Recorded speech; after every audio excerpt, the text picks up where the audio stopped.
ഈശോയേ ഈശോയേ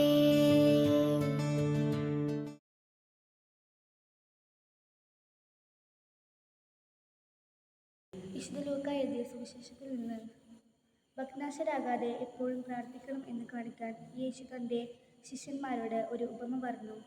ദൈവത്തെ ഭയപ്പെടുകയോ മനുഷ്യരെ മാനിക്കുകയോ ചെയ്യാത്ത ഒരു ന്യായാധിപൻ ഒരു പട്ടണത്തിൽ ഉണ്ടായിരുന്നു. ആ പട്ടണത്തിൽ ഒരു വിധവയും ഉണ്ടായിരുന്നു. അവൾ വന്ന് അവനോട് എതിരാളികൾക്കെതിരെ എനിക്ക് നീതി നടത്തി തരണമേ എന്നപേക്ഷിക്കുമായിരുന്നു. കുറേ നാളത്തേക്ക് അവൻ അത് ഗൗനിച്ചില്ല. പിന്നീട് അവൻ ഇങ്ങനെ ചിന്തിച്ചു, ഞാൻ ദൈവത്തെ ഭയപ്പെടുകയോ മനുഷ്യരെ മാനിക്കുകയോ ചെയ്യുന്നില്ല.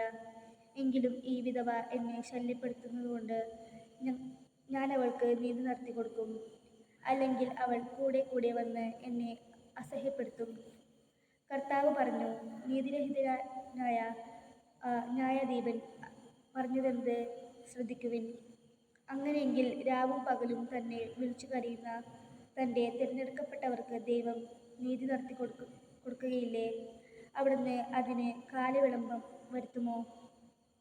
അവർക്ക് വേഗം നീതി നടത്തി കൊടുക്കും എന്ന് ഞാൻ നിങ്ങളോട് പറയുന്നു. എങ്കിലും മനുഷ്യപുത്രൻ വരുമ്പോൾ ഭൂമിയിൽ വിശ്വാസം കണ്ടെത്തുമോ?